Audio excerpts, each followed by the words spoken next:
Assalamualaikum warahmatullahi wabarakatuh. Di sini kami akan menjelaskan materi tentang perkembangan tarekat di Indonesia.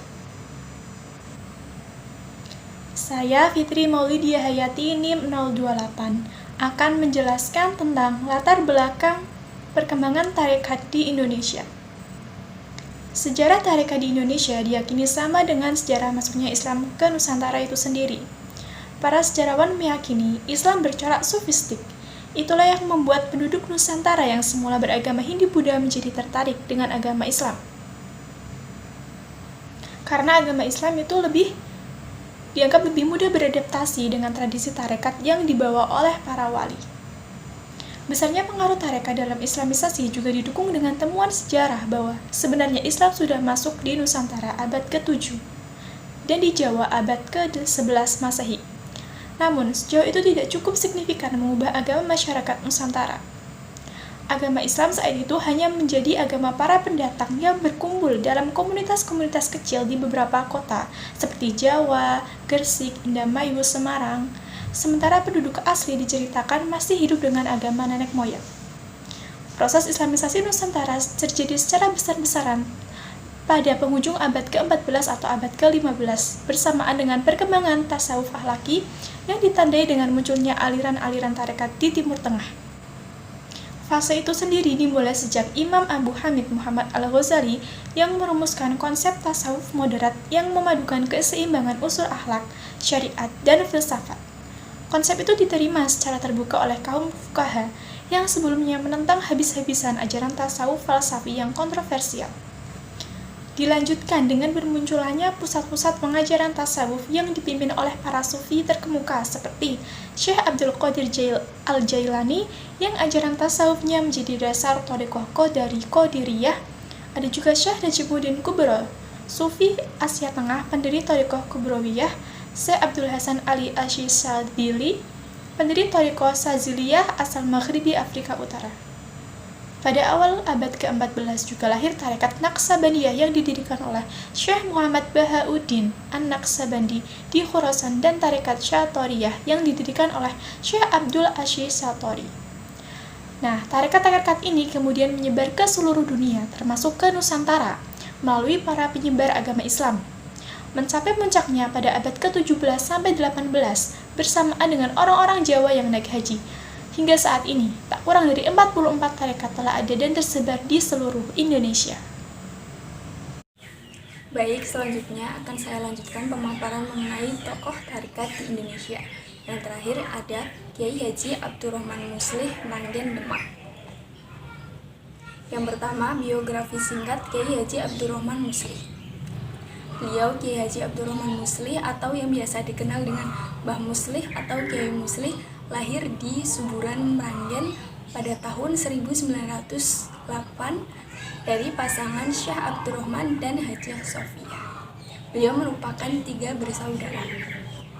Kiai Muslih, pendiri pondok pesantren Futuyah ini pertama kali menempuh pendidikan dari ayahnya sendiri. Kemudian setelah itu beliau melanjutkan pendidikannya di beberapa pesantren di Jawa seperti Pondok Pesantren Mangkang Kulon Semarang.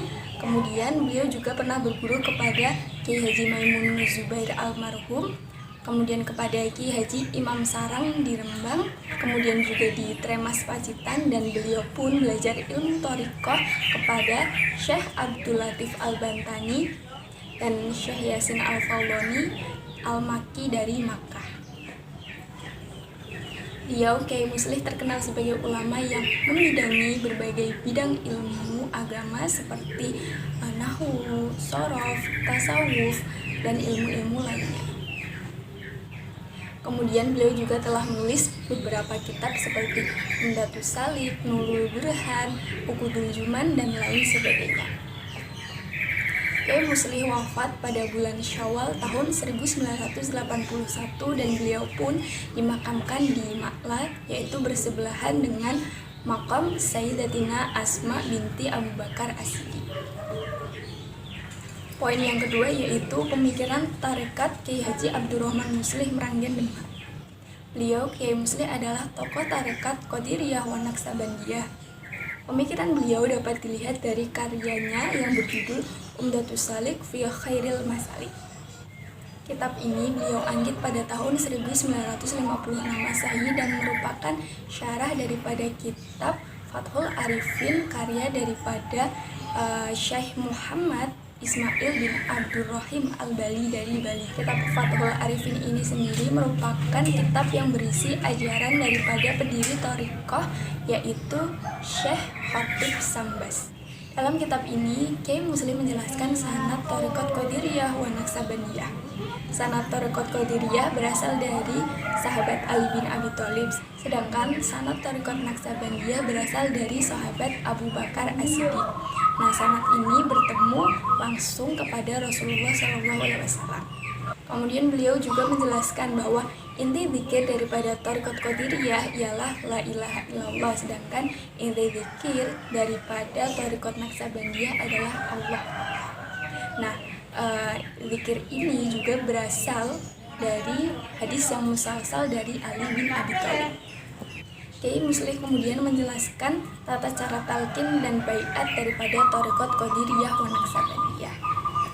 Berikutnya, Kiai Muslim menyampaikan 3 hal yang menyampaikan atau wusul seseorang kepada Tuhannya. Yang pertama yaitu zikir dalam hati untuk mengingat Allah. Yang kedua yaitu senantiasa merasa diawasi oleh Allah. Yang ketiga, senantiasa istiqomah di jalan Allah dan khidmat kepada syekh atau mursyid. Dalam pembahasan muraqabah, beliau menjelaskan ada 20 jenis muraqabah. Yang pertama yaitu ada muraqabah al-ahadiyah, muraqabah al-ma'iyah, muraqabah akrobiyah, dan lain sebagainya yang bisa teman-teman baca di makalah. Apa itu muraqabah? Muraqabah yaitu meditasi atau cara yang ditempuh oleh seorang hamba untuk bisa wusul kepada Tuhan. Nah, seseorang tidak bisa menapaki satu muraqabah ke muraqabah berikutnya tanpa bantuan seorang syekh.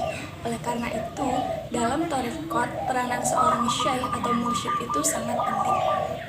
Dalam kitab Umdatus Salik ini, Kiai Muslim menjelaskan sanad Thariqat Qadiriyah wa Naqsabandiyah yang diperolehnya berasal dari 2 jalur. Yang pertama yaitu jalur Kiai Abdul Latif, Kiai Asnawi Caringin, dan Syekh Abdul Karim. Jalur yang kedua yaitu jalur Kiai Abdurrahman Menur, Kiai Ibrahim Brumbung, dan Syekh Abdul Karim. Demikianlah presentasi dari kelompok kami. Terima kasih sudah menyimak dengan saksama. Kami mohon maaf apabila terdapat kesalahan dalam presentasi kami. Wassalamualaikum warahmatullahi wabarakatuh. Assalamualaikum warahmatullahi wabarakatuh. Di sini saya akan membahas sedikit tentang biografi Kiai Haji Munif Muhammad Zuhri. Beliau lahir pada tanggal 5 Maret 1962 di Desa Giri Kusuma, Banyumeneng, Meranggen, Demak. Beliau merupakan putra keempat dari pasangan Kiai Haji Muhammad Zuhri dengan Nyai Haji Rofi'ah. Berlanjut ke keluarga. Kiai Haji Munif Muhammad Zuhri melepas masa lajangnya dengan menikahi Nyai Anis Afianti, gadis asal Giri Kusuma. Buah dari pernikahannya, beliau dikaruniai 7 anak, diantaranya Hilma, Wati, Nabil, Lina, Ayu Permatasari, Amalia, Nur Kumala, dan Ali.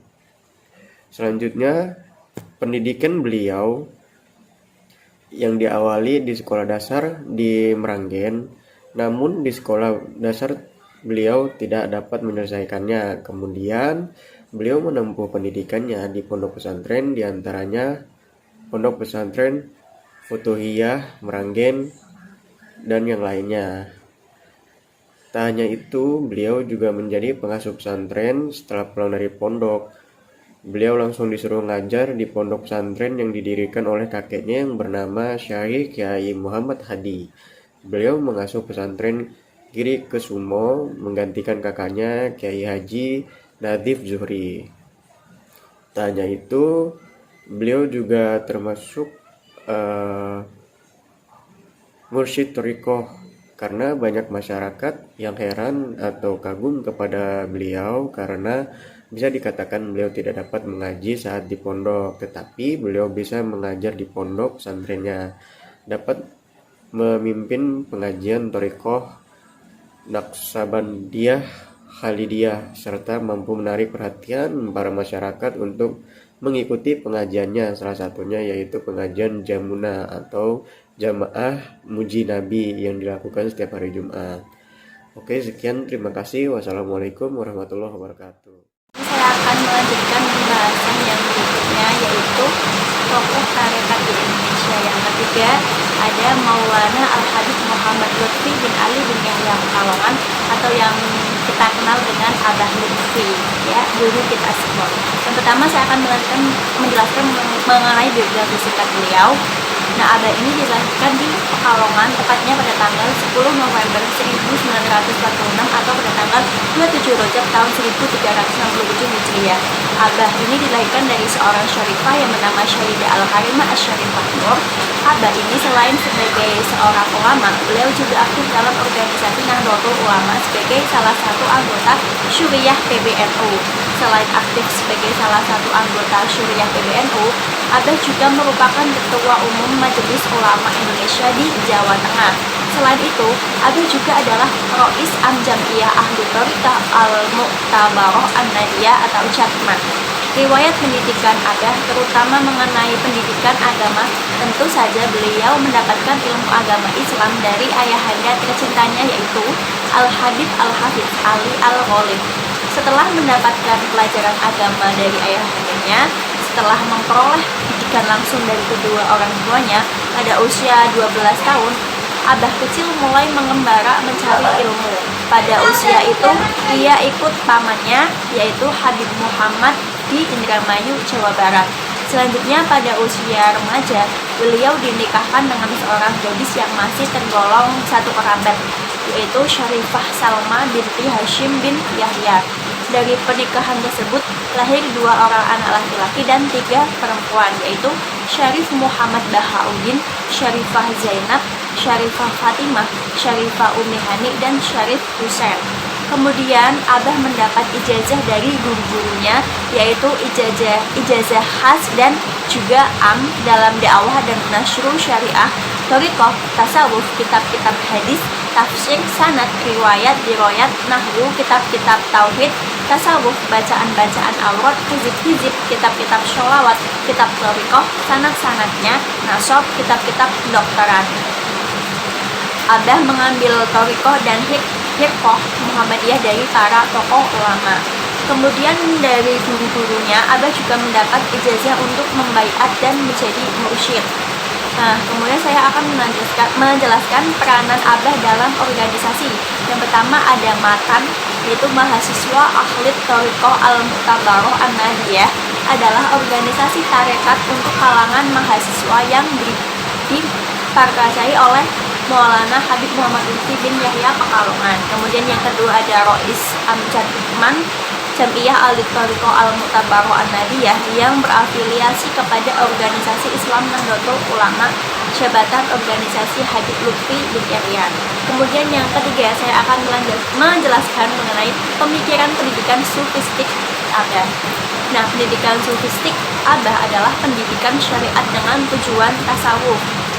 Setiap orang yang belajar ilmu tasawuf harus melewati ilmu syariat atau yang dikenal dengan ilmu fikih. Sedangkan pendidikan tasawuf adalah pendidikan yang mengandung iman, amal, Islam, dan ihsan. Tujuan daripada pendidikan sufistik menurut Abah adalah untuk melatih diri dan dalam membersihkan jiwa dan hati sehingga dekat dengan Allah Subhanahu wa taala dan Rasulnya. Esensi dari pendidikan sufistik ini sendiri menurut Abah bukan pada zikir atau ucapan semata, tetapi lebih pada nilai perbuatan dan dakwah dengan tujuan mendekatkan agama Allah yang rahmatan lil alamin. Bagi Abah sendiri, pendidikan sufistik yang mengedepankan kejernihan hati dan ajaran universal kemanusiaan akan mampu menjadi alternatif solusi berbagai problematika umat Islam dunia.